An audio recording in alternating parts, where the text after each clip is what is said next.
ในที่นี้นั้นก็ขอเจริญพรเรียนเชิญญาติโยมที่อยู่ทางด้านนอกนะครับให้เข้ามายังปรำพิธีมหาศาลาไทยนเรศซึ่งในเวลา 19:10 นาทีหรือ 15 นาทีถ้าเกิดทุกฝ่ายนั้นพร้อมแล้วเกล้านั้นจะได้ขอโอกาสโอกาสเป็นพิธีกรในการดำเนินพิธีกรรมทำพิธีการสืบต่อไปซึ่งญาติโยมทุกคนทุกท่านที่มานั่งนะญาติโยมนะให้ขยับขึ้นมาข้างหน้านั่งให้เต็มพื้นที่ทางด้านพระวิทยากรหรือเจ้าหน้าที่นั้นเวลาฉายภาพออกมาจะได้มีความสง่างามเป็นระเบียบเรียบร้อยว่าลูกศิษย์พระเดชพระคุณหลวงปู่นั้น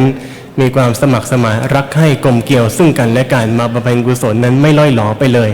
นี้เจริญพรญาติโยมทุกคนทุกท่านนะครับให้มานั่งอย่างเก้าอี้ที่ทางเจ้าหน้าที่จัดรับรองไว้ให้นั่งให้เต็มนะญาติโยมนะนั่งให้เต็มนั่งให้เต็มที่นั่งนะไม่มีการเก็บเงินว่าที่นั่งข้างหน้านี้ต้องเสียเงินที่นั่งข้างหลังนั้นไม่ต้องเสียเงินแต่ประการใดฟรีทั้งหมดตลอดทั้งงานมาฟังเทศร่วมกันกับพระสงฆ์ครูบาอาจารย์ที่หมุนเวียนเปลี่ยนกันมาเจริญพรญาติโยมนะครับ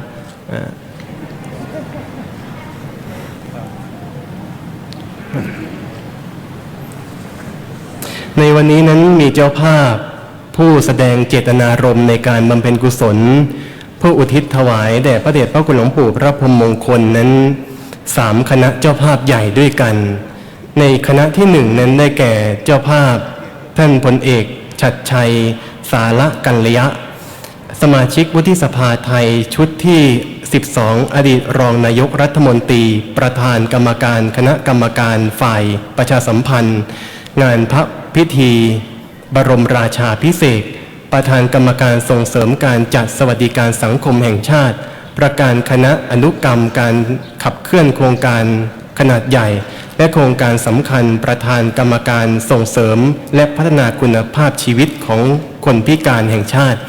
นี่พร้อมทั้งคณะนะครับท่านได้มาร่วมพิธีกรรมในครั้งพิธีการบำเพ็ญกุศลในวันนี้คณะที่2นั้นได้แก่คณะศิษยานุศิษย์พระเดชพระคุณหลวงปู่คณะที่3นั้นได้แก่คณะช่างฟ้อนวัดพระธาตุศรียมทองวรวิหารอันนี้ก็คือ3เจ้าภาพคณะใหญ่ด้วยกันซึ่งแสดงออกถึงความกตัญญูกตเวทิตาคุณในพระเดชพระคุณหลวงปู่แม้ว่าบางท่านนั้นจะมาวัดอยู่เพียง3 วัน 7 วันมาไม่นานแต่ว่านั้นได้ทราบซึ้งถึงปฏิปทาปฏิบัติเรียกว่ากลิ่นของศีลนั้นหอมทั้งตามลมและทวนลมญาติโยมทั้งหลายศิษย์ในพระเดชพระคุณหลวงปู่ทั้งไกลและใกล้นั้นเรียกว่าอยู่ไกลขนาดไหนก็เดินทางข้ามน้ำข้ามทะเลมาบำเพ็ญกุศลพระเดชพระคุณหลวงปู่หรือบางคนนั้นอาตมาภาพเคยได้ยินเรื่องเล่ามาบางคนนั้นไม่เคยเห็นพระเดชพระคุณหลวงปู่เลยไม่เคยเห็นแม้แต่ชื่อหรือว่าไม่เคยเห็นไม่เคยได้ยินแม้แต่เสียงแต่ว่าพอได้ยินว่าพระเดชพระคุณหลวงปู่พระพรหมมงคลถามเพื่อนว่าไปปฏิบัติธรรมที่ไหนมาไปปฏิบัติที่วัดพระธาตุศรียมทองวรวิหารอย่างนี้เป็นต้นเมื่อได้ยินคำว่าหลวงปู่ทองสิริมังคโลอย่างนี้เป็นต้นมันรู้สึกซาบซ่านเข้ามาในหัวจิตหัวใจมันรู้สึกซาบซ่านไปทั่วสารพางกายสัพพางกายอย่างนี้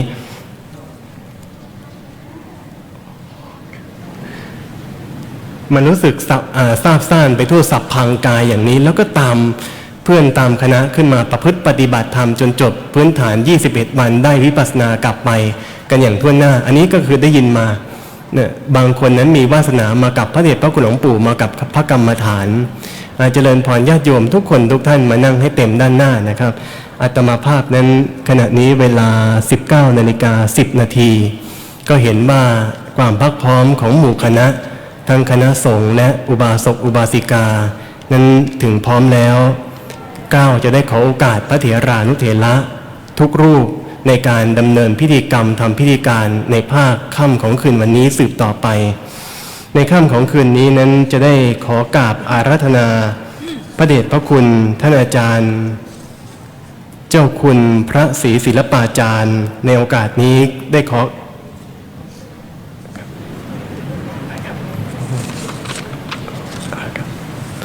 ใน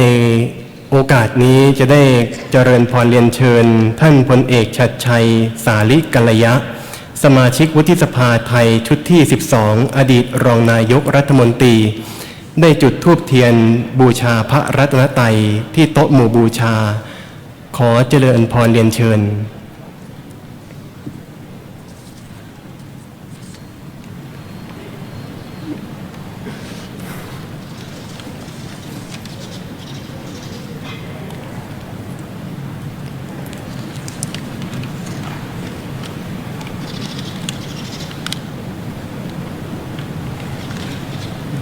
ไม่ไปละอองละออง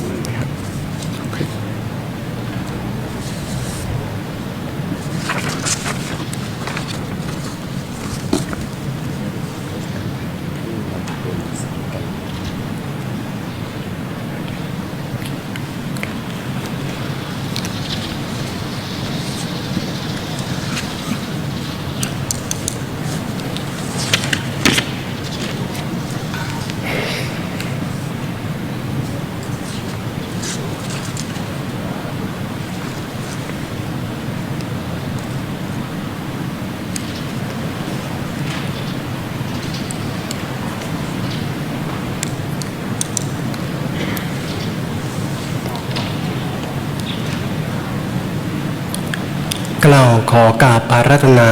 ท่านอาจารย์พระมหาพฤกษ์ประภัสโลเปลี่ยนธรรม7 ประโยคได้จุดธูปเทียนส่องธรรมเบื้องหน้าที่ธรรมาสน์กราบขออาราธนา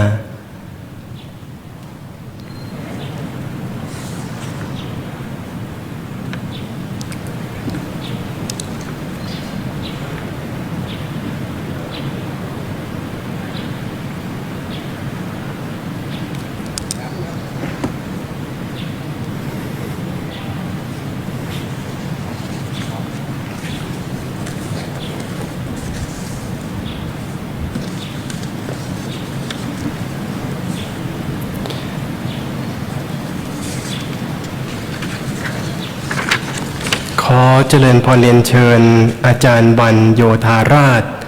ได้จุดธูปเทียนเครื่องทางน้อยเบื้องล่างเบื้องหน้าโกฐเพื่อบูชาคุณพระเดชพระคุณหลวงปู่พระพรหมมงคลขอเจริญพรเรียนเชิญ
ขอเจริญพรเรียนเชิญอาจารย์สวัสดิ์พงตา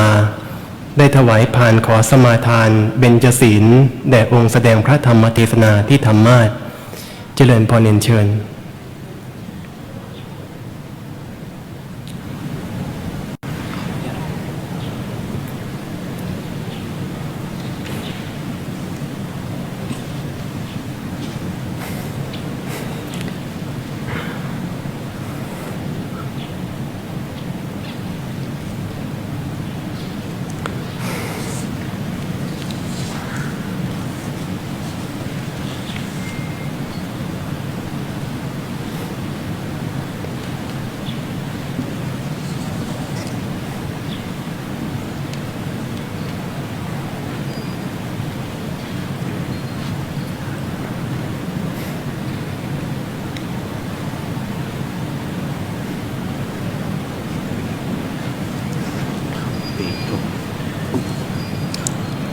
ถูกไหม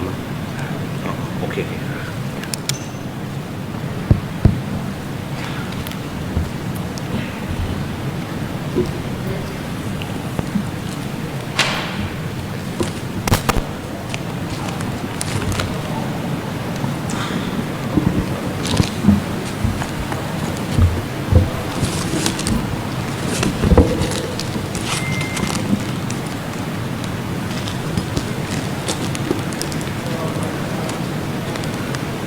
เชิญทุกท่านกล่าวคำบูชาพระรัตนตรัยอิมินาสการินาตังพุทธังอภิปูชยามะอิมินาสการินาตังธัมมังอภิปูชยามะอิมินาสการินาตังสังฆังอภิปูชยามะอะระหังสัมมาสัมพุทโธภะคะวาพุทธังภะคะวันตังอภิวาเทมิสวากขาโตภะคะวะตาธัมโมธัมมังนัมสสามิสุปฏิปันโนภะคะวะโตสาวกสังโฆสังฆังนะมามิมายังพันเตติสลเนนะสหปัญจศีลานิยาจามะทุติยัมปิมายังพันเตติสลเนนะสหปัญจศีลานิยาจามะตาติยัมปิมายังพันเตติสลเนนะสหปัญจศีลานิยาจามะนะโมตัสสะภะคะวะโตอะระหะโตสัมมาสัมพุทธัสสะนะโมตัสสะภะคะวะโตอะระหะโตสัมมาสัมพุทธัสสะ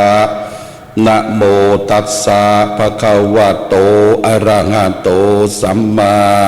สัมพุทธัสสะนะโมตัสสะภะคะวะโตอะระหะโต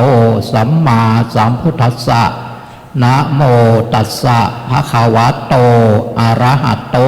สัมมาสัมพุทธัสสะนะโมตัสสะภะคะวะโตอะระหะโตสัมมาสัมพุทธัสสะพุทธังสรณังคัจฉามิพุทธังสรณังคัจฉามิธัมมังสรณังคัจฉามิธัมมังสรณังคัจฉามิสังฆังสรณังคัจฉามิสังฆังสรณังคัจฉามิทุติยัมปิพุทธังสรณังคัจฉามิทุติยัมปิพุทธังสรณังคัจฉามิทุติยัมปิธัมมังสรณังคัจฉามิทุติยัมปิธัมมังสรณังคัจฉามิทุติยัมปิสังฆังสรณังคัจฉามิทุติยัมปิสังฆังสรณังคัจฉามิตติยัมปิพุทธังสรณังคัจฉามิตติยัมปิพุทธังสรณังคัจฉามิตติยัมปิธัมมังสรณังคัจฉามิตติยัมปิธัมมังสรณังคัจฉามิตติยัมปิสังฆังสรณังคัจฉามิตติยัมปิสังฆังสรณังคัจฉามิปานาติปาตาเวระมะนีสิกขาปะทังสมาธิยามิปานาติปาตาเวระมะนีสิกขาปะทังสมาธิยามิอทินนาทานาเวระมะนีสิกขาปะทังสมาธิยามิอทินนาทานาเวระมะนีสิกขาปะทังสมาธิยามิกาเมสุมิชาจาราเวระมะนีสิกขาปะทังสมาธิยามิกาเมสุมิสาจาราเวระมะนีสิกขาปะทังสมาธิยามิมุสาวาทาเวระมะนีสิกขาปะทังสมาธิยามิมุสาวาทาเวระมะนี สิกขาปะทังสมาธิยามิ สุราเมรยะมัชฌะปมาทฐานาเวระมณีสิกขาปะทังสมาธิยามิ สุลาเมลายะมัชฌะปมาตฐานาเวระมณีสิกขาปะทังสมาธิยามิ อิมานิปัญจสิกขาปทานิสีเลนะสุขติงยันติสีเลนะโภกสัมปทาสีเลนะนิพุติงยันติตัสมาสีลังวิโสทะเย สาธุสาธุสาธุ ในลำดับต่อไปจะได้ขออาราธนา หลวงพ่อธรรมสุทธจิตโตจุดธูปเทียนเครื่องทางน้อยเครื่องบน เบื้องหน้าโกฐเพื่อพระเดชพระคุณหลวงปู่พระพรหมมงคล เพื่อบูชาธรรมขออาราธนานะครับ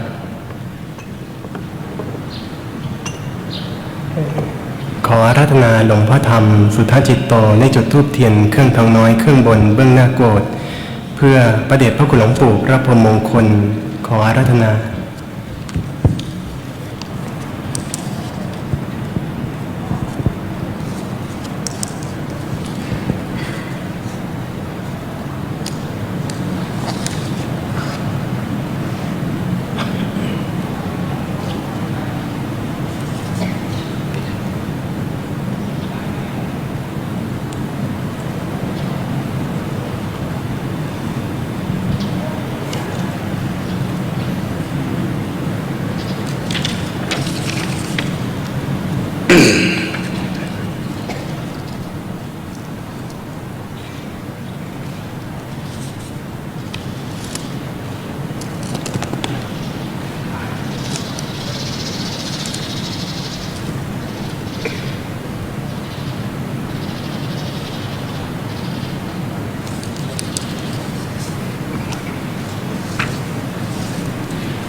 พระมา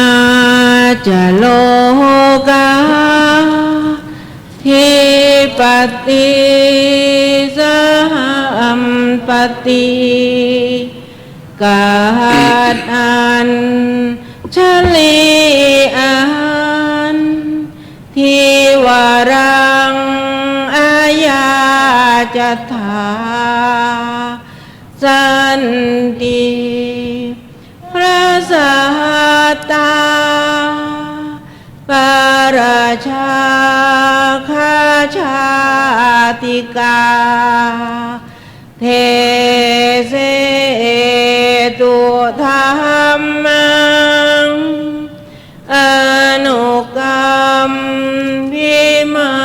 งประชังเท้าสหัมพอดีพรหมเป็นบรมในพรหมมาทรงฤทธิ์ที่ศักดากว่าบริษัททุกหมู่พรหมน้อมหาดนมัสการประดิษฐานณที่สมควรแล้วจึงบังคมชุลีบาทพระศาสดาขอพรอาหารประเสริฐวรเลิศมโหฬารปวงศาสตร์ในโลกากิเลสน้อยก็ยังมีขอองค์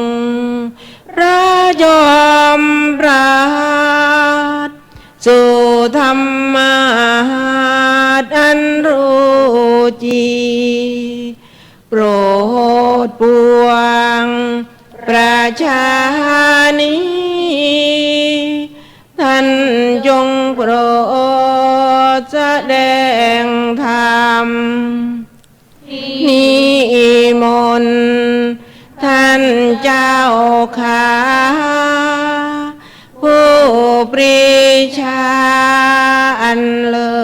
ศล้ำโปรดแสดงพระสัทธรรมเท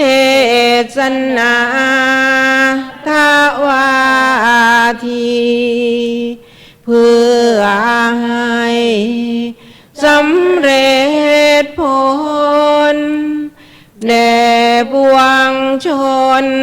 บรรดานี้สมสุขเกษมสีสมดังเจตนาเทินอาราธนังกโรมา นะโมตัสสะภะคะวะโตอะระหะโตสัมมาสัมพุทธัสสะนะโมตัสสะภะคะวะโตอะระหะโตสัมมาสัมพุทธัสสะนะโมตัสสะภะคะวะโตอะระหะโตสัมมาสัมพุทธัสสะนิมิตตังสาธุรูปานังกตัญญูกตเวทิตาติณโอกาสบัดนี้อาตมาภาพจะได้แสดงพระสัทธรรมเทศนาในวาระโอกาสที่คณะศิษยานุศิษย์พร้อมด้วยท่านสาธุชนญาติโยมท่านทั้งหลายได้มาประกอบกิจตั้งใจอุทิศส่วนที่เป็นบุญเป็นกุศลแด่พระเดชพระคุณหลวงปู่พระพรหมมงคลซึ่งวันนี้มีท่านเจ้าภาพซึ่งประกอบไปด้วยทั้งสมณศรัทธาและมูลศรัทธาซึ่งมีท่านเจ้าคุณศรีศิลปาจารย์ท่านเจ้าคุณอมรเมธีตลอดถึงศิษยานุศิษย์หลวงปู่ในวัดพระธาตุศรีจอมทองทุกท่านคณะช่างฟ้อนวัดพระธาตุศรีจอมทองวรวิหารและเป็นกรณีพิเศษในวันนี้ได้รับความเมตตาอนุเคราะห์จากท่านพลเอกชัดชัยพระกัญญะสมาชิกวุฒิสภาไทยชุดที่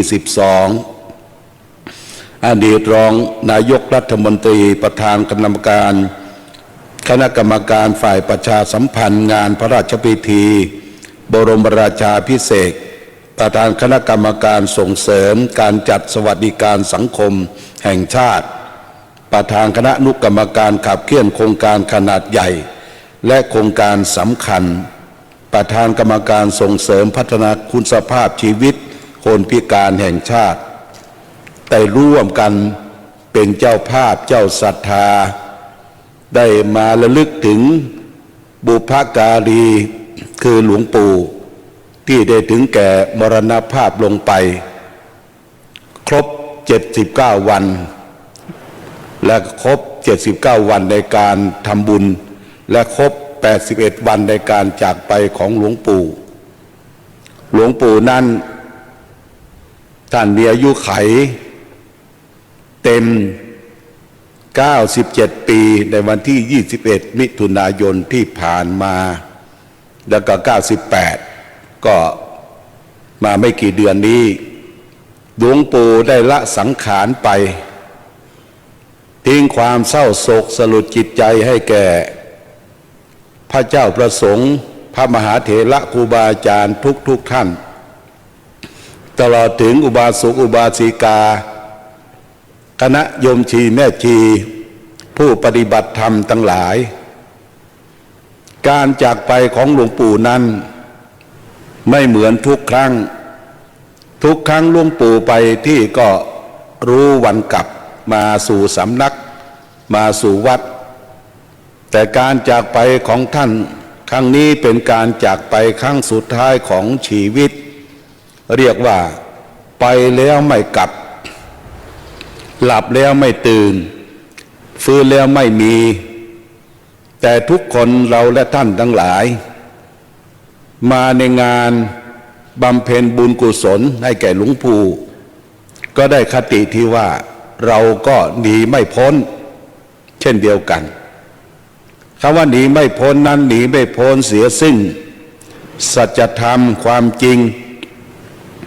ที่มนุษย์เกิดมาจะต้องประสบพบความจริงที่ว่านั่นเกิดแล้วต้องแก่ต้องเจ็บต้องตายต้องพัดพรากจากสิ่งที่เรารักเราชอบใจทั้งหมดทั้งสิ้นไม่มีใครจะยืนยงคงอยู่ถึง200-300 ปีอย่างมากก็90-100 กว่าปีก็จากลาละดับขันจากโลกนี้ไปหลวงปู่อายุไขได้97 ปีวันสุดท้ายในการทำงานของหลวงปู่คือได้ไปให้กำลังใจแก่พระนิสิตนักศึกษาและญาติโยมจำนวน300 รูปคนณที่จังหวัดแพร่และกลับมาแล้วท่านยังให้กรรมฐานยังให้โอวาทแก่ญาติโยมและสุดท้ายจู่ๆท่านก็จากเราไป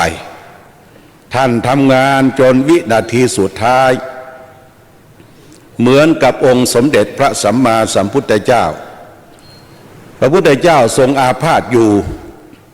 มีพระสงฆ์สาวกห้อมล้อมมีพระอานนท์อยู่ที่ประตูมีพราหมณ์แก่คนหนึ่งชื่อว่าสุภัททะเข้ามากราบขอฟังธรรมะจากพระพุทธองค์พระอานนท์ก็ห้ามไว้ว่าพระองค์ทรงอาพาธพระพุทธเจ้าได้สดับฟังอย่างนั้นก็ตัดบอกอานนท์ให้สุภัททะเข้ามาและทูลถามปัญหาและขอบวชพระองค์ทรงมีเมตตาธรรมทำงานจนวินาทีสุดท้าย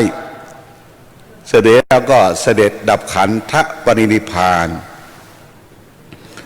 แต่การเสด็จขันธปรินิพพานของพระพุทธเจ้านั้นมีพระชนมายุ80 พรรษาพอเหมาะพอดีไม่หนุ่มไม่แก่พอดีพระองค์ดับด้วยนิโรธสมาบัติรู้แจ้งเห็นจริงในกองทุกข์ปฏิบัติธรรมเป็นอิทธัปปัจจยตาทั้งขึ้นทั้งลงให้หมดกิเลสความโลภโกรธหลงหมดไปจนไม่เศษสลอซึ่ง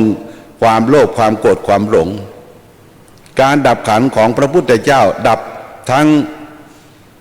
กิเลสดับทั้งขันธ์ห้า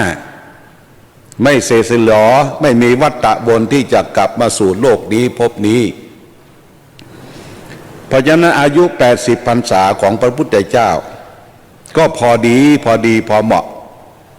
แต่หลวงปู่นั่นท่านเจริญอายุมาได้ถึง97 ปีนับว่าได้ทะลงอายุได้เจริญตามหลักธรรมคำสอนขององค์สมเด็จพระสัมมาสัมพุทธเจ้าว่าบุคคลที่จะมีอายุไขเจริญพระชนมายุยิ่งขึ้นไปนั้นจะต้องรู้จักหลักของการประพฤติปฏิบัติธรรมรู้จักตัวเองรู้จักการเกิดดับของสังขารและก็อยู่ย่ายถึงการหนึ่งกับหนึ่งอย่างนี้เป็นต้นเพราะฉะนั้นเราและท่านทั้งหลายที่มาในงานบำเพ็ญกุศลในครั้งนี้ชื่อว่าได้มาแสดงออกซึ่งความรู้รักกตัญญูต่อบุพการีอันสำคัญยิ่งคือหลวงปู่นั่นเป็นบุพการีชนเป็นครูบาอาจารย์ท่านมีแต่ให้แก่พวกเราและท่านทั้งหลายเรามากราบมาขอพรมาชมบารมี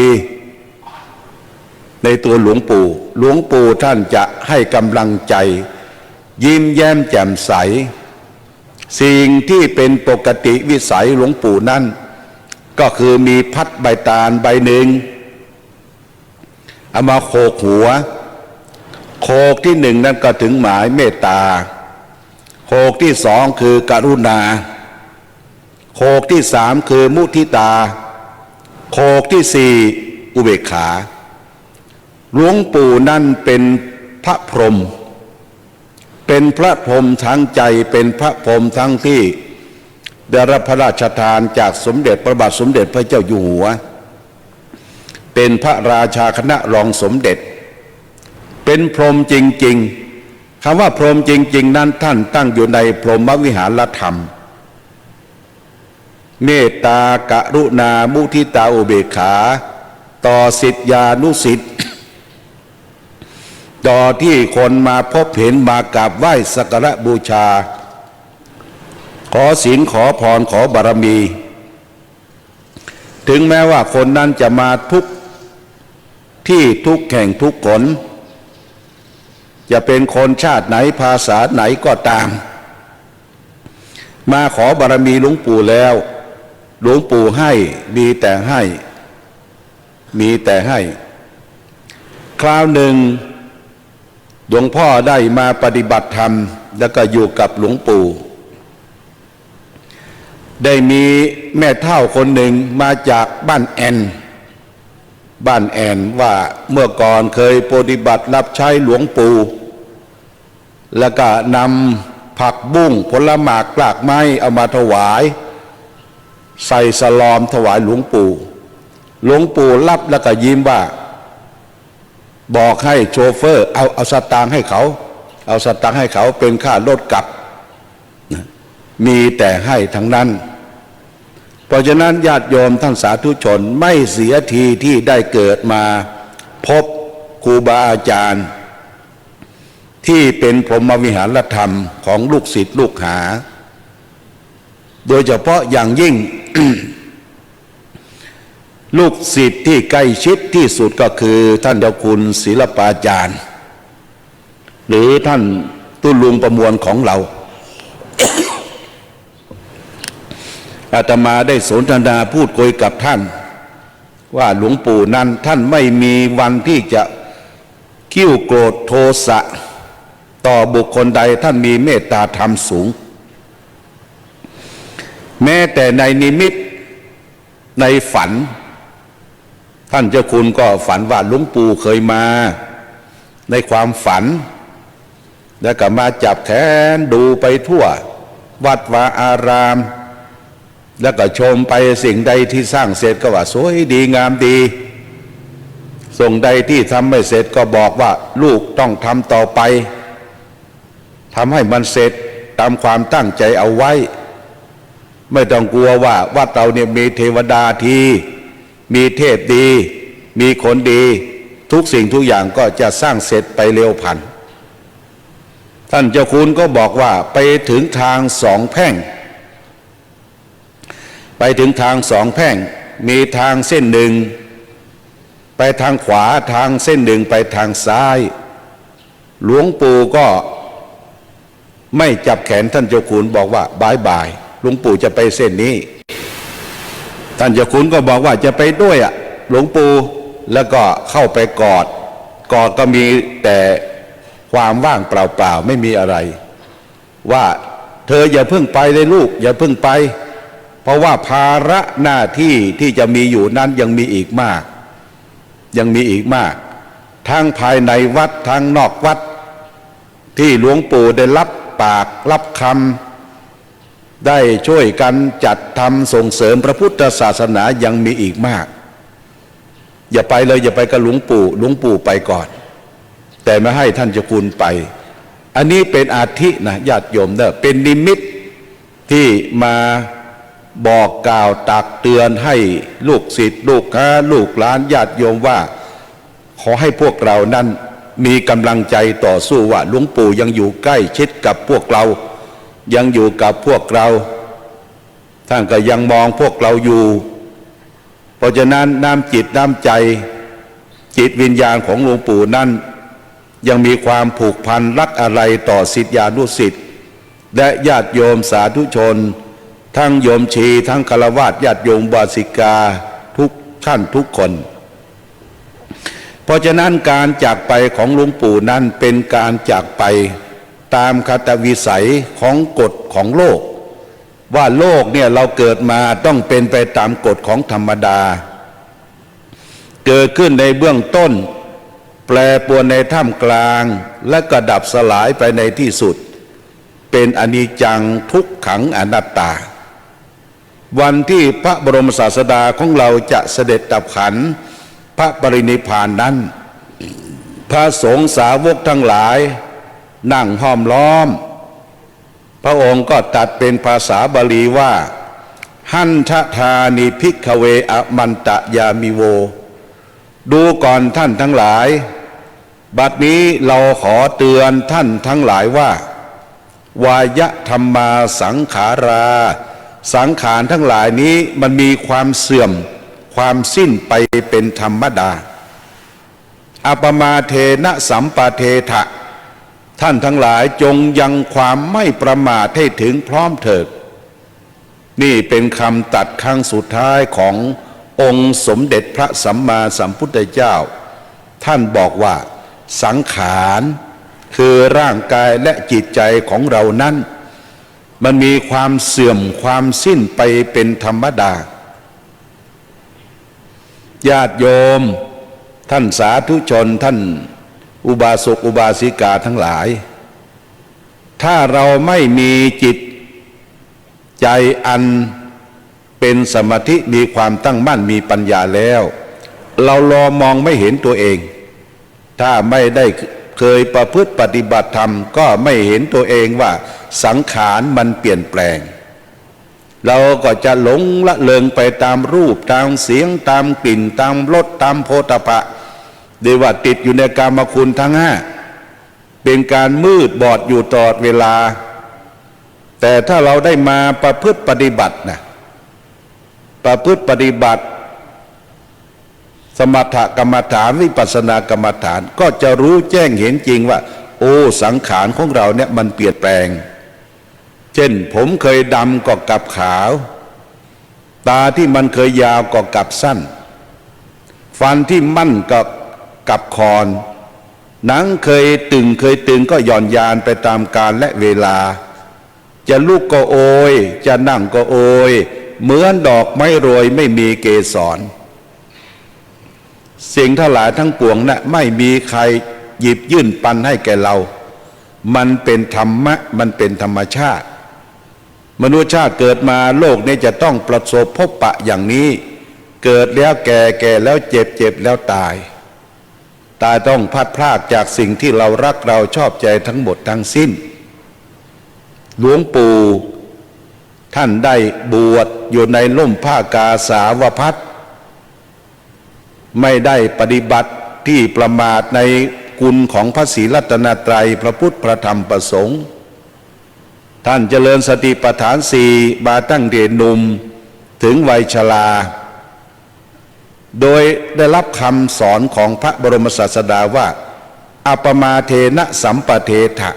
ท่านทั้งหลายจงยังความไม่ประมาทคือไม่ประมาทอะไรอาตมาได้มาก่อนเวลาก็ได้ไปพำนักพักชั้นที่5/4ก็ไปเห็นหลวงปู่คำสอนหลวงปู่ได้เขียนไว้ว่าความไม่ประมาทนั้นมี4 สถาน 4 ข้อด้วยกัน 1. ความไม่ประมาทคือไม่มีความอาฆาตไม่มีความอาฆาต 2. ให้เราไม่มีความอาฆาตข้อ 2เราไม่มีให้เรามีสติปัฏฐาน 4 3. ให้เรามีความสงบภายใน 4. ให้เราปฏิบัติกำจัดเสียซึ่งอภิสาคือความโลภทีนี้คำสอนของหลวงปู่ข้อที่ 1ว่าเราไม่มีความอาฆาตการอาฆาตมาดร้ายซึ่งเป็นจิตใจประกอบไปด้วยโทสะ ความโกรธความฉุนเฉียวความโมโหโทโสหลวงปู่นั้นท่านมีเมตตาไม่มีความอาฆาตต่อสรรพสัตว์ทั้งหลายไม่ว่าสัตว์นั้นจะเป็นสัตว์เล็กสัตว์น้อยสัตว์เดรัจฉานหมาทุกตัวสุนัขทุกตัวอยู่ในวัดหลวงปู่โปรดปรานว่าจะไปทำร้ายมันจะไปตีมันจะไปเรียกว่าทำให้มันแก่เสียชีวิตหลวงปู่ท่านมีเมตตาไม่อาฆาตมาถึงมนุษย์คนเราก็เช่นเดียวกันหลวงปู่สอนว่าให้มีเมตตานะลูกนะพอเอาพัดเค้กที่หัวโป๊กหนึ่งเมตตาเมตตาเมตตาเนี่ยเราไม่รู้นั่นเป็นปริศนาธรรมของพรหมวิหารข้อที่หนึ่งว่าเมตตาเมตตาเนี่ยท่านสอนว่าเราไม่อาฆาตใครไม่พยาบาทปองร้ายใครและเห็นชอบไปตามทำนองคลองธรรม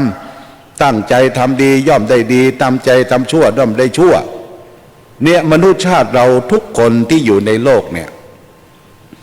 ถ้าไม่อาฆาตมาร้ายซึ่งกันและกันโลกเราก็จะเป็นโลกที่น่าอยู่น่าอาศัย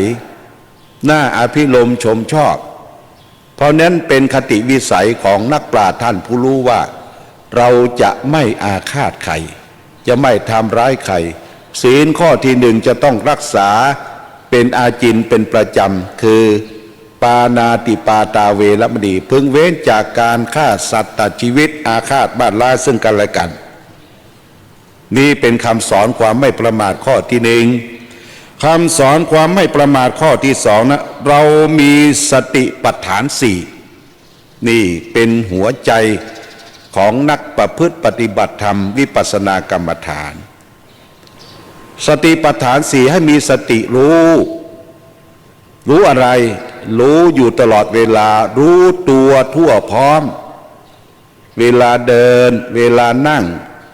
เวลานอนเวลาจะก้าวเดินจะคู่จะเหยียดหรือไปในรถในรางหลวงปู่ว่าสโลขับช้าอย่าไปขับไวให้มีสติให้มีสติรู้ตัวทั่วพร้อมสติปัฏฐานสี่รู้ในจักการรู้จักการเกิดเวทนาสัญญาสังขารและวิญญาณเรารู้จักนามของตนเองรู้จักกายรู้จักเวทนารู้จักจิตรู้จักธรรมรู้จักกายก็เวลาเดินนั่งนอนรู้จักธรรมะคือการเกิดดับของธรรมชาติเป็นอนิจจังทุกขังอนัตตารู้จักจิตของตนเองว่าจิตของเรานี้ถ้าไม่ได้รับการฝึกฝนจิตเราก็ฟุ้งก็ซ่านจับอารมณ์ตัวเองไม่อยู่เมื่อจิตฟุ้งซ่านก็ทำอะไรเนี่ยมันแตกพล่านบางทีก็ฟุ้งซ่านไปก็เป็นบ้าเป็นแบดไปก็มีจิตฟุ้งซ่านให้รู้จิตในจิตรู้การประพฤติปฏิบัติธรรมรู้จักธรรมะกายเวทนาจิตธรรมธรรมะคือสิ่งที่เกิดขึ้นแล้วในโลกนี้เป็นธรรมชาติพระพุทธเจ้าได้ตรัสรู้ธรรมก็คืออริยสัจสี่ความจริงสี่ประการรู้ทุกข์เกิดรู้ความดับทุกข์และรู้ข้อวัดปฏิบัติถึงความดับทุกข์ทุกสิ่งทุกอย่างทุกอนูรอบๆตัวเรานี่เป็นธรรมะตัวเราก็เป็นธรรมะที่ว่าเป็นธรรมะนั้นธรรมะประกอบด้วยรูปเวทนาสัญญาสังขารวิญญาณมีความเกิดขึ้นตั้งอยู่ดับไปเป็นอนิจจังทุกขังอนัตตาสิ่งนั้นจะมีวิญญาณครองก็ตามไม่มีวิญญาณครองก็ตามต้องตกอยู่ในเกณฑ์ของพระไตรลักษณ์ก็คืออนิจจังทุกขังอนัตตาเพราะสติปัฏฐานสี่เนี่ยเรามีสติรู้กายเวทนาจิตธรรมนี่หลวงปู่สอนไว้ว่าให้เรารู้จักหลักของประพฤติปฏิบัติสติปัฏฐานสี่ประการที่สามหลวงปู่สอนว่ามีความสงบในภายในความสงบในภายในนี่สำคัญมากที่สำคัญนั้นเพราะว่าจิตของเราเนี่ยมันฟุ้งซ่านมันรำคาญมันไม่ได้รับ การอบรมฝึกฝนแล้วมันก็ปล่อยไปตามอารมณ์สภาพสิ่งแวดล้อมเพราะฉะนั้นการฝึกจิตความสงบในภายในเป็นสิ่งสำคัญเป็นความสุขอย่างยิ่งความสุขในจิตนั่นก็คือเรียกว่านัตถิสันติปรังสุขขังสุขอื่นจากความสงบไม่มีความสงบภายในนี่สำคัญสงบกายสงบจิตสงบกิเลสเมื่อสงบกายจิตกิเลสแล้วเราก็ถึงความสุขความสงบได้อย่างแท้จริงนี่เป็นข้อที่สามคือความไม่ประมาทข้อที่สี่นั้นเราประพฤติปฏิบัติกำจัดเสียซึ่งอภิชาก็คือความโลภทุกเรื่องในโลกปัจจุบันที่มันทุกข์มันร้อนมันเดือดร้อนวุ่นวายฉกชิงวิ่งราวฆ่าปล้นสะลมกันเดือดร้อนไปทั่วทุกมุมโลกแม้แต่ในประเทศเราก็เช่นเดียวกันก็คือความโลภเนี่ยความโลภเป็นกิเลสเป็นโลภะบางทีเราก็พูดไงว่าโลภะเกิดจากตัณหาเกิดจากตาหันตาเห็นแล้วเกิดโลภะอยากได้อยากมั่งอยากมีอยากเอียงอยากจะทำเหมือนกับคนอื่นเขาเนี่ยเกิดโลภะเป็นปัจจัยเกิดความอยากได้ยินดีเป็นตัณหาอันสำคัญที่เกาะกลุ่มอยู่ในจิตในใจของเราเพราะฉะนั้นต้นเหตุแห่งความทุกข์ทั้งหลายเนี่ยก็คือความโลภนี่ถ้าเรากำจัดความโลภออกไปโดยความไม่ประมาทแล้วเราก็อยู่อย่างเป็นอิสระทุกวันจิตใจของเรานั้นไม่อิสระมันมีสิ่งที่มาปกคลุมดูแลจิตใจทั้งที่เป็นความโลภก็มีความโกรธก็มีความหลงก็มีเมื่อใดเวลาใดเรามีโลภโกรธหลงเมื่อนั้นเวลานั้นเราต้องมีความทุกข์อยู่ตลอดเวลาทุกข์เพราะความยินดีอยากได้ต้องการทุกข์เพราะโกรธเพราะเฉียวทุกข์เพราะหลงลาภยศสรรเสริญสุขทั่วไปเมื่อโลภโกรธหลงอยู่ในจิตในใจแล้วก็ต้องมีความทุกข์อยู่ตลอดเวลาหลวงปู่ได้นำพาพวกเราได้ประพฤติปฏิบัติเจริญสมถกรรมฐานวิปัสสนากรรมฐานมาตั้งแต่วัดพระธาตุศรีจอมทองเนี่ยไม่มีอะไรเพียงแต่นามชื่อวัดว่าเป็นวัดหลวงวัดที่สำคัญมีพระบรมธาตุอยู่กราบไหว้สักการะบูชาหลวงปู่ได้มาพัฒนาที่นี่สองประการคือพัฒนาวัตถุกับพัฒนาคนพัฒนาจิตใจการพัฒนาเอาธรรมะมาสู่มันเป็นสิ่งที่ยากญาติโยมเพราะว่าเรามันสวนทางกับความยินดีความอยากได้ความต้องการของผู้คนมนุษย์โลกคนที่จะเข้าถึงธรรมะได้แต่อย่างแท้จริงก็ต้องมีการเสียสละหลวงปู่มาพูดให้ฟังมาทำให้ดูและมาอยู่ให้พวกเราเย็นใจเนี่ยสำคัญมากพูดให้ฟังทำให้ดูอยู่ให้พวกเราได้เย็นใจถึงว่าจะมีอะไรมากระทบกระทั่งอยู่ในจิตใจหลวงปู่ก็ทำจิตสงบมีตบะมีความข่มอยู่ในจิตในใจไม่แสดงออกไม่แสดงอาการให้ลูกศิษย์ลูกหาศรัทธาญาติโยมได้เห็นนี่คือเป็นบุคคลสำคัญเป็นอาทิเป็นตัวอย่างอยู่พูดให้ฟังทำให้ดูอยู่ให้พวกเราเย็นใจหลวงปู่เกิดมาทำคุณประโยชน์ตนเองและคนอื่นประโยชน์ตนเองนั้นท่านได้ทำพร้อมแล้วมีศีลมีสมาธิมีปัญญาพร้อมแล้วก็ทำประโยชน์ให้แก่บุคคลอื่นเรียกว่าเปิดดวงตาเห็นธรรมให้ผู้คนได้รู้ได้เห็นได้เข้าใจในหลักธรรมคำสอนขององค์พระชินวรสัมมาสัมพุทธเจ้าเพราะฉะนั้นหลวงปู่เกิดมาชาติภพนี้มาทำแต่คุณงามความดีเกิดมาทั้งทีท่านทำดีได้จะตายทั้งทีท่านก็ดำดีเอาไว้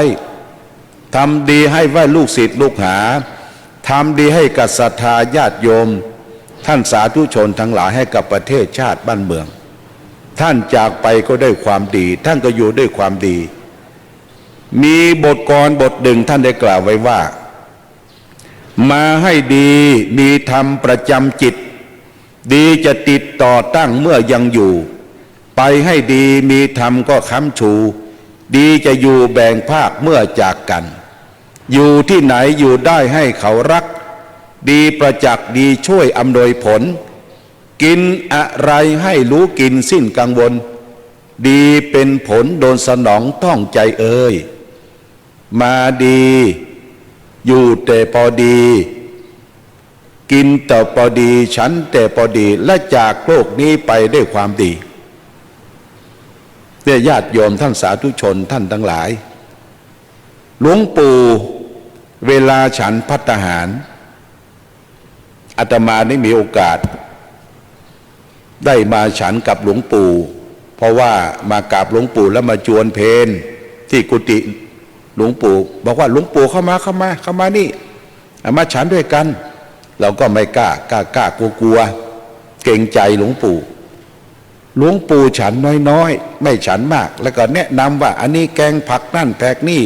มีประโยชน์ส่วนตัวส่วนร่างกายจิตใจของเราทั้งหลายฉันน้อยฉันแต่พอดี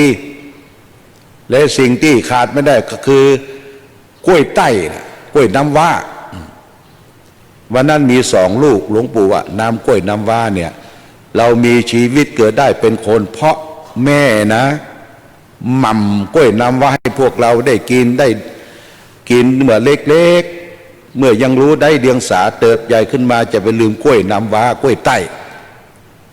หลวงปู่ก็ให้ลูก1หลวงปู่ก็เอา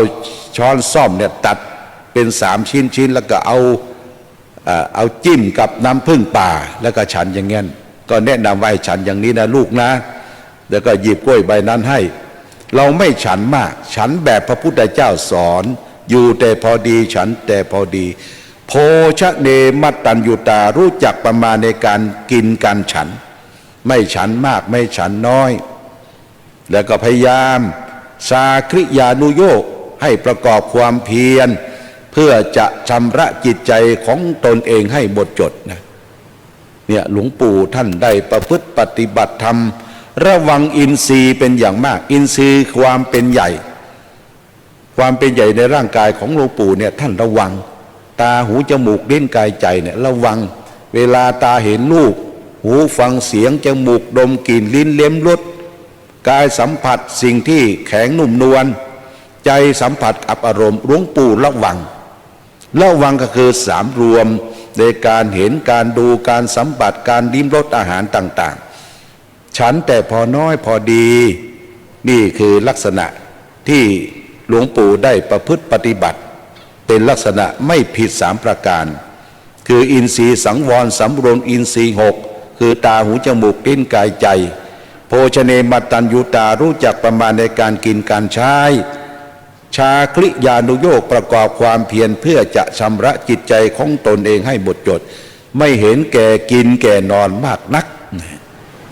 นี่คือเราได้เห็นได้สัมผัสได้รับรู้ปฏิปทาของหลวงปู่เรานับไม่เสียทีที่ได้มาพบได้มารับฟังคำสอนอาตมาได้มาประพฤติปฏิบัติเป็นพระวิปัสสนาจารย์รุ่นที่7ปี 2559ได้เรียกหลวงปู่ได้เรียก3 รูปคือเป็นเจ้าคณะอำเภอ3 อำเภอฝางอำเภอพร้าวอำเภอสารพีนะมาวันแรกก็นอนห้องเดียวกันห้อง5/4เนี่ยนอนห้องเดียวกัน3 รูปแล้วก็ได้ปฏิบัติรวมก่อนปฏิบัติรวมแล้วหลวงปู่เรียกเลยเรียกว่า3 องค์เนี่ยต้องมาสอบอารมณ์กับหลวงปู่แล้วก็มีท่านมหาอีกองค์หนึ่งก็เป็นผู้ช่วยวันไหนถ้าหลวงปู่ได้มาสอบอารมณ์หลวงปู่ก็สอบอารมณ์ตามขั้นตามยานท่านดีใจอนุโมทนาสาธุด้วยนะได้ปฏิบัติดีแล้วจะได้เป็นตัวอย่างแก่พระสังฆาธิการรุ่นใหม่ๆที่ยังไม่มาก็ขอให้มาอย่างนี้เป็นต้นเนี่ยได้ปฏิบัติอย่างนั้นอยู่ตลอด ถ้าวันไหนหลวงปู่ติดขัดไปงานอื่นหลวงปู่ก็บอกว่าวันนั้นจะให้ท่านมาสอบอารมณ์แทนและเราไม่ต้องคิดว่า45 วันนี้ไม่ต้องไปไหนอยู่กับตนอยู่กับวัดอยู่กับจิตกับใจหลวงปู่จะให้กำลังใจทุกอย่างท่านก็ได้แจกนาฬิกาได้แจกเครื่องวัดเวลาเครื่องจับเวลาให้ได้ให้กำลังใจทุกอย่างวันหนึ่งตอนที่ไปรับอาหารหลวงปู่นั่งเก้าอี้อาตมาภาพก็นั่งอยู่ใต้เก้าอี้ใกล้ๆหลวงปู่แล้วก็ได้เรียนถามหลวงปู่ว่าหลวงปู่วัดพระธาตุสีจอมทองเนี่ย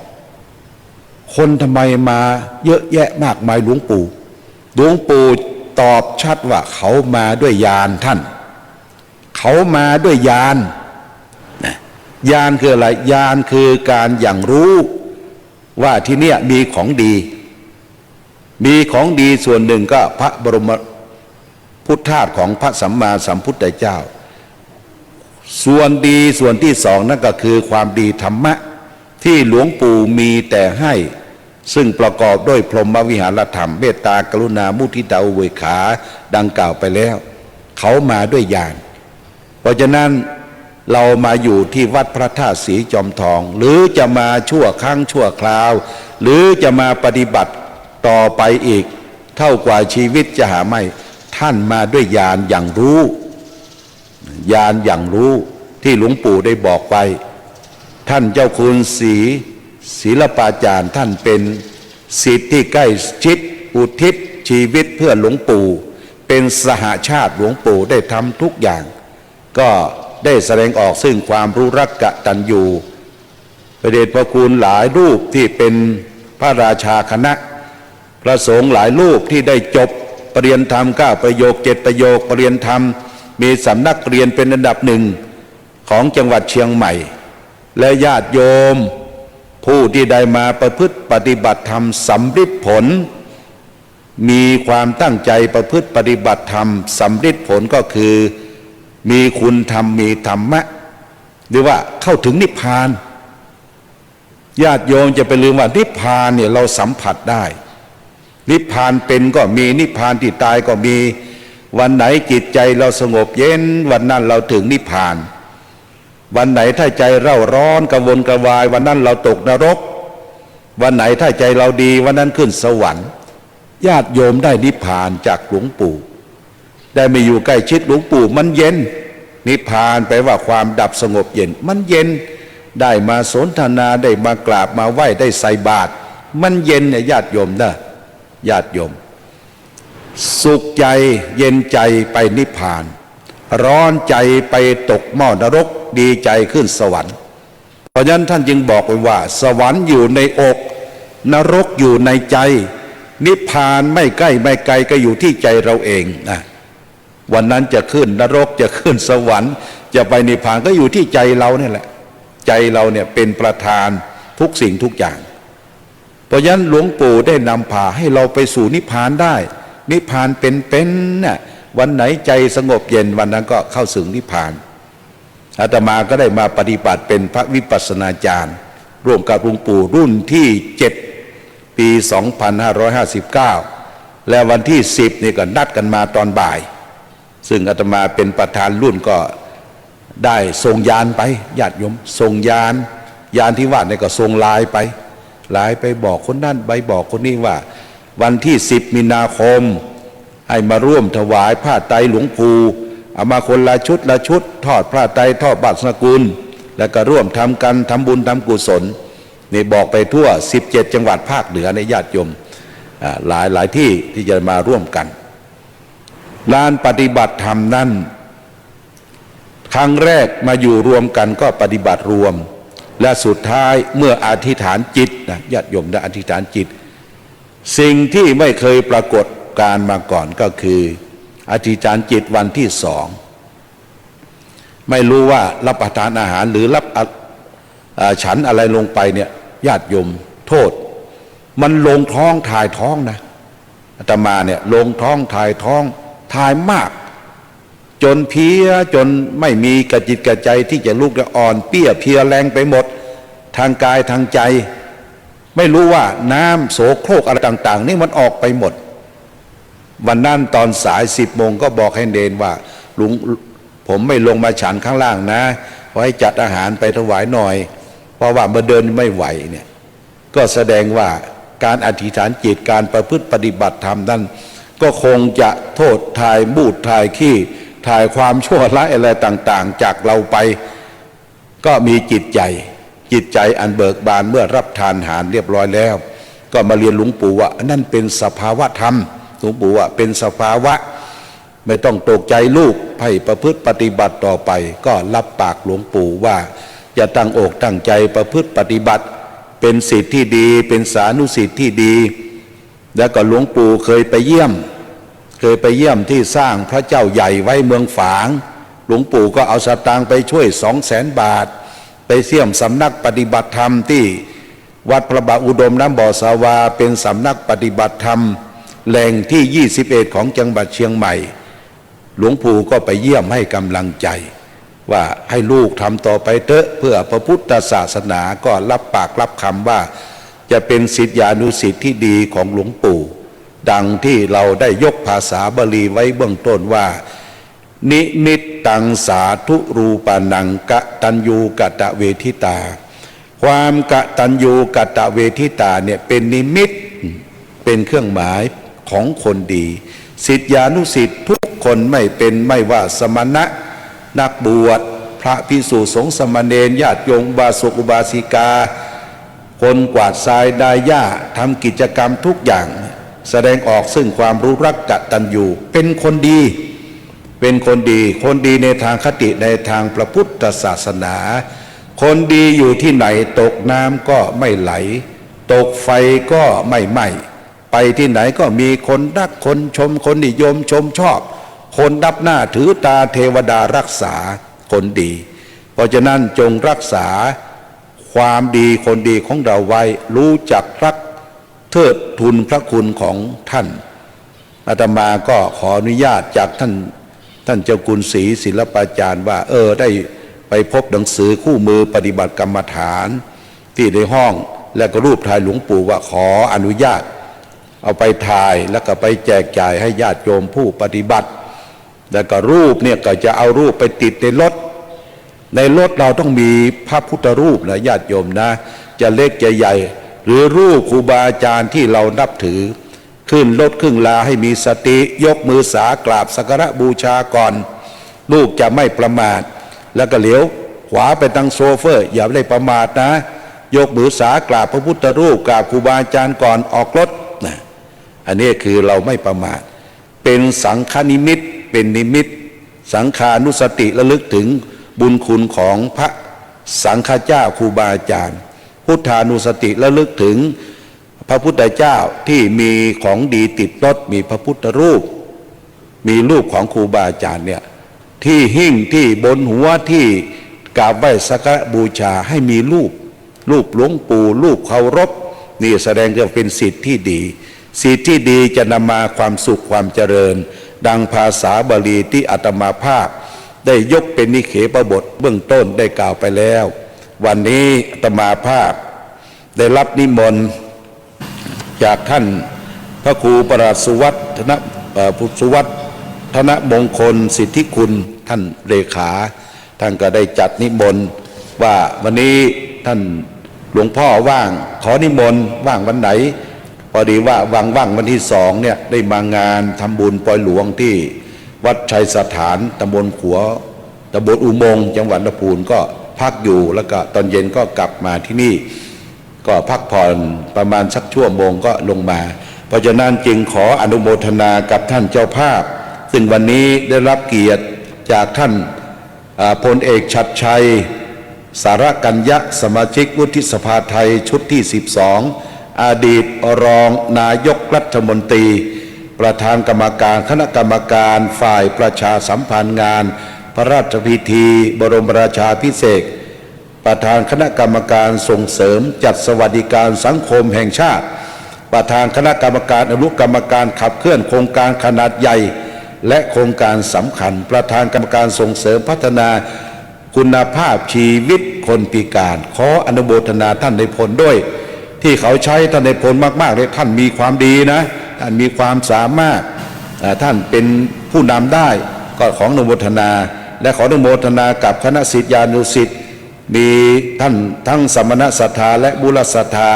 ของหลวงปู่ทุกท่านทุกคน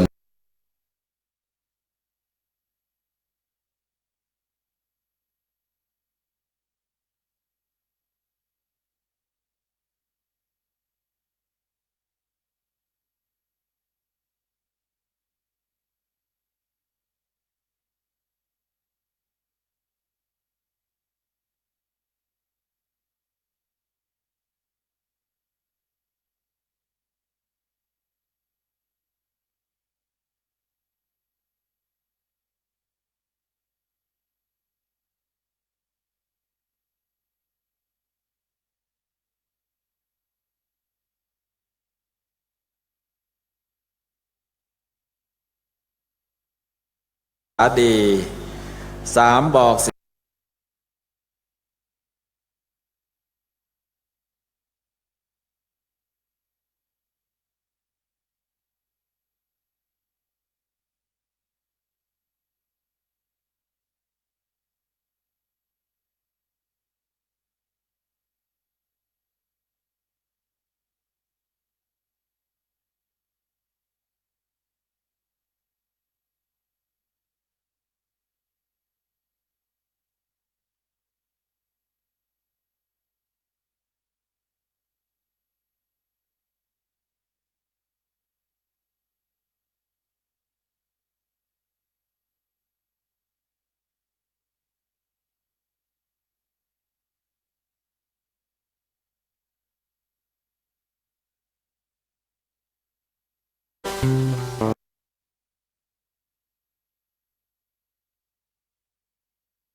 มหาพฤกษ์ประภัสสโรพระสงฆ์รูปที่สามกราบขออาราธนาพระธรรมสุทธจิตโตพระสงฆ์รูปที่สี่ขอเจริญพรเรียนเชิญพลเอกชัดชัยสาลิกัญญะพระสงฆ์รูปที่ห้าขอเจริญพรเรียนเชิญแม่ชีกมลศรีแท้โคพระสงฆ์รูปที่หกขอเจริญพรเรียนเชิญอาจารย์วันโยธาราชพระสงฆ์รูปที่เจ็ดขอเจริญพรเรียนเชิญอาจารย์สวัสดิ์พงตาพระสงฆ์รูปที่8ขอเจริญพรเรียนเชิญคุณจักตุพลสุตากรรมพระสงฆ์รูปที่9ขอเจริญพรเรียนเชิญอาจารย์ลำเดือนบรรลุกราบขออาราธนาและเจริญพรเรียนเชิญผู้แทนคณะท่านเจ้าภาพนะครับ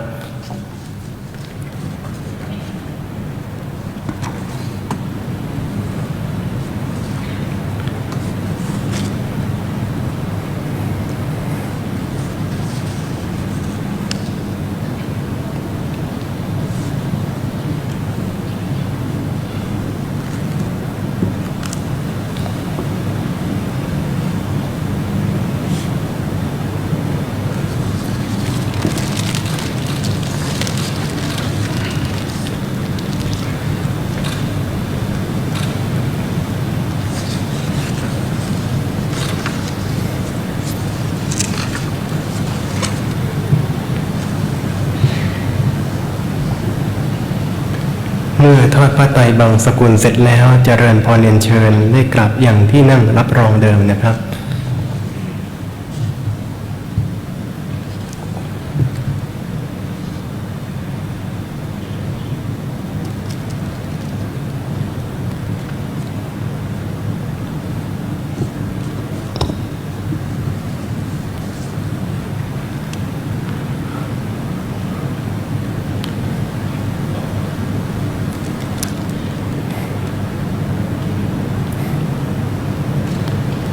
อนิจจาวัตสังขาราอุปาตวยธรรมยิโนอุปาชิตวานิรุสันติเตสังโฆปัสสโมสุโขเรียนเชิญทุกท่านตั้งใจกรวดน้ำรับพรจากพระสงฆ์ยะถาวะริวังหาปุราปาริปุเรนติสาครังเอวะเมวะอิโตทินังเปตานังอุปกปปติอิชิตังปฏิตังตุมหังคิปะเมวะสมิจตุสัพเพปุเรนตุสังฆปาจันโทปนะระโสยถามะนิโชติระโสยถาสัพเพติติโยวิวัชชันตุสัพพะโรโควินาศตุมาเตภวัตุวันตรายโยสุขีเทกายุโกภวะอภิวาทนาสิเลสนิจังพุทธาปัจจายโนจัตตาโลธรรมาวัฏันติอายุวันโนสุขังภารังอัตตาสิเมอากาสิเมยาติเมตตาสกขาจะเมเปตานังทักษินังทัสสะปุเพกตมโน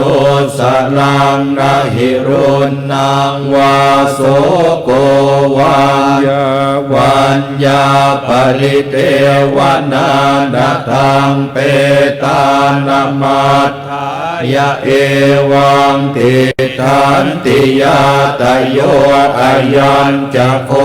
ทักษินาทินนาสังคัมหิสุปฏิติตาเทคลาตังหิตายาสัทธานาโสอุปกาปฏิโสยาติธรรมโมจะอายังนิทัสสิโตเปตานภูชาจักตาอุราราปลัญจะภิกขุนมโนปทินัง อิปุญญังปสุตังอนาปการติภวตุสัพพมังคลังรักขันตุสัพพเทวตาสัพพพุทธาทุภาเวนัสทธาโสทิภวันตุเตภวันตุสัพพมังคลังรักขันตุสัพพเทวตาสัพพธรรมานุภาเวนัสทธาโสทิภวันตุเตภวันตุสัพพมังคลังรักขันตุสัพพเทวตาสัพพสังฆานุภาเวนัสทธาโสทิภวันตุเตหันธรรมยังสาธุการังกะโรมะเสอิสา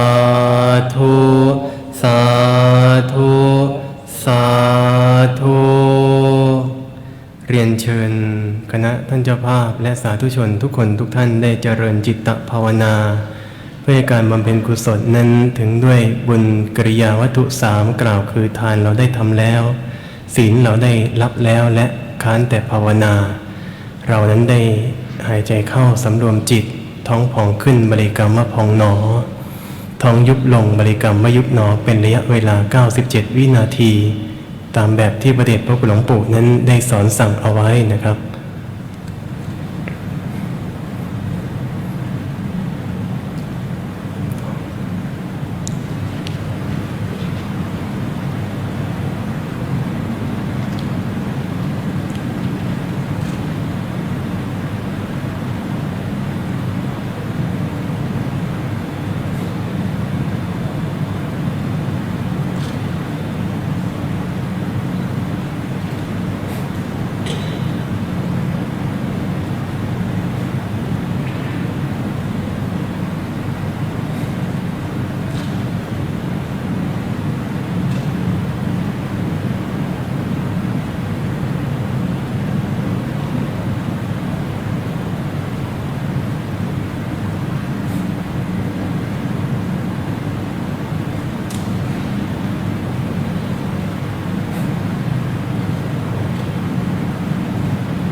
พอสมควรแก่การและเวลา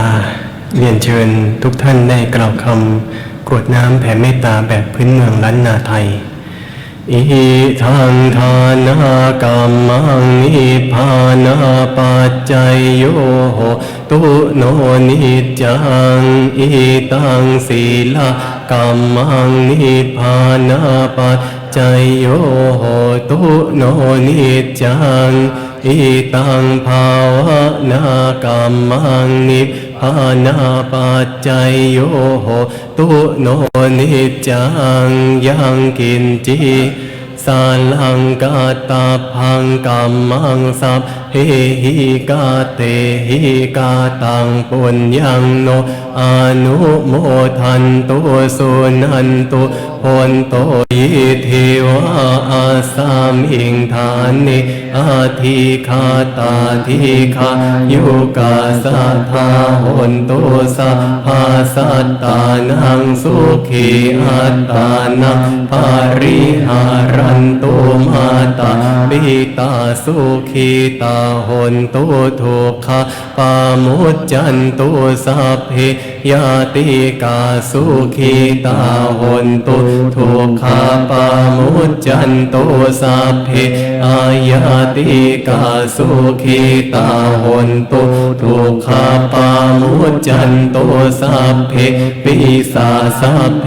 ยาคาสัพเพเปตาสุขีตาหนตุทุกขาปามุจจันโตสัพเพนาคันตาสุขีตาหนตุทุกขาปามุจจันโตสัพเพเตวะสุขีตาหนตุทุกขาปามุจจันโตสัพเพอาจาริโยปัจจายาสุขีตาหนตุทุกขาปามุจจันโตสัมภาสัมปันตินังสามิจันตุโวอันธามิพุทธังสัมพังเมโทสังฆามาธาเมพันเตวันธามิธรรมังสัมพังเมโทสังฆามาธาเมพันเตวันธามิสังฆังสัมพังเมโทสังฆามาธาเมพันเตวันธามิคุรูปัญชา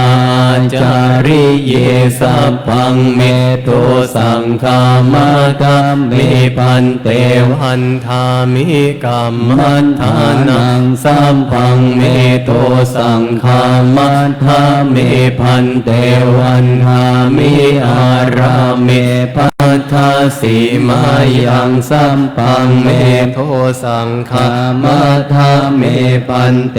วันธามิเจติยังสัมปังสัพพันธานิสุปฏิทิตาสาริราธาตุมหาโพธิงพุทธารูปังสากาลังสัทธานาคาโลเกเท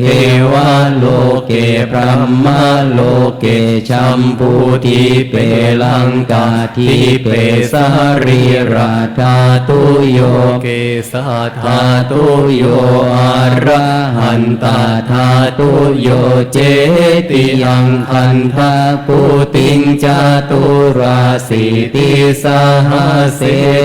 มะคันเทสัพเพสังปาทะเจติยังอะหังวันตามิสัพพะโส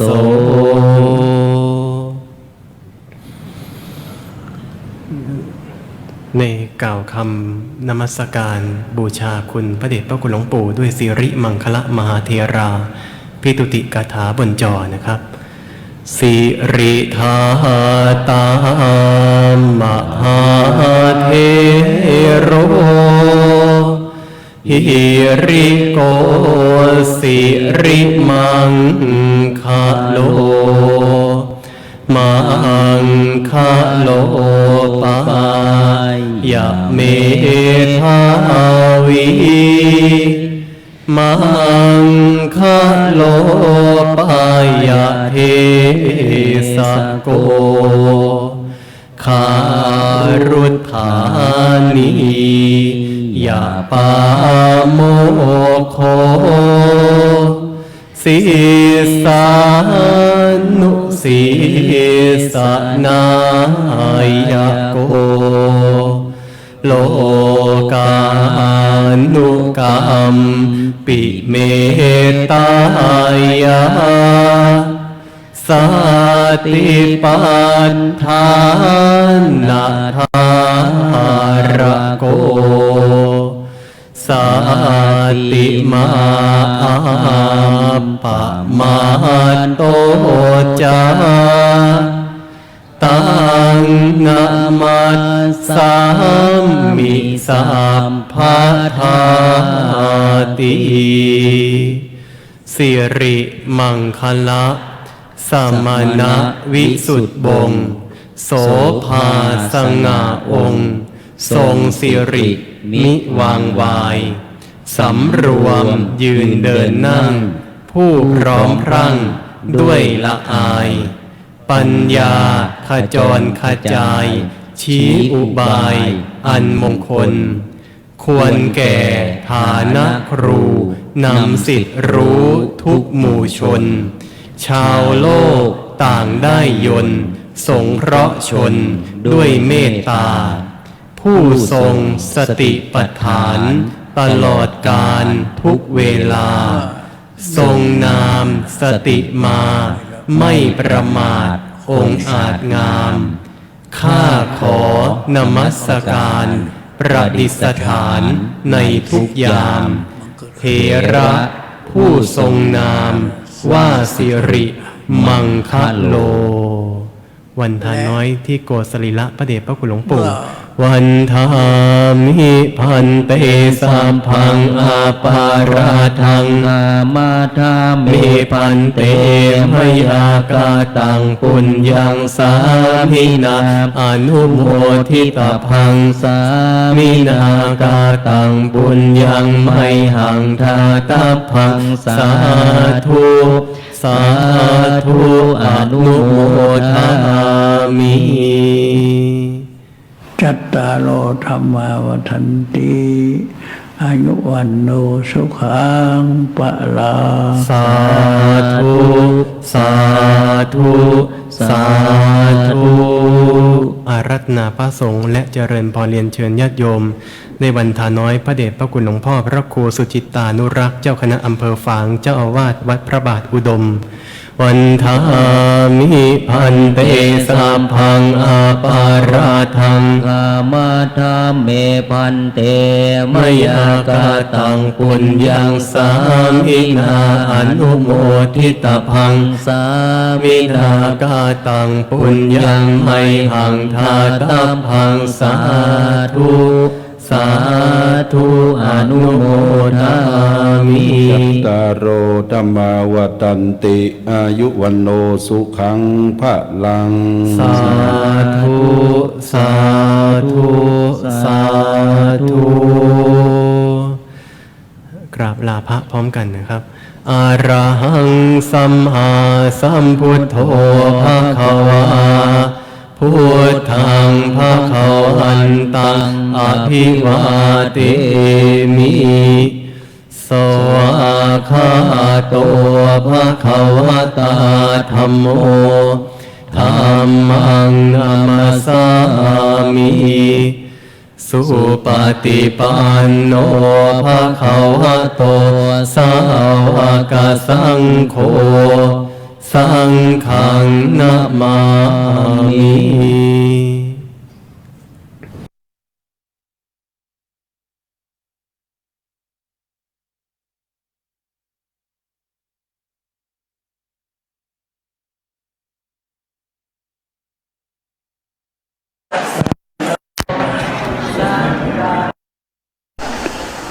มีบาลีอยู่ว่าอัพพยาปันโน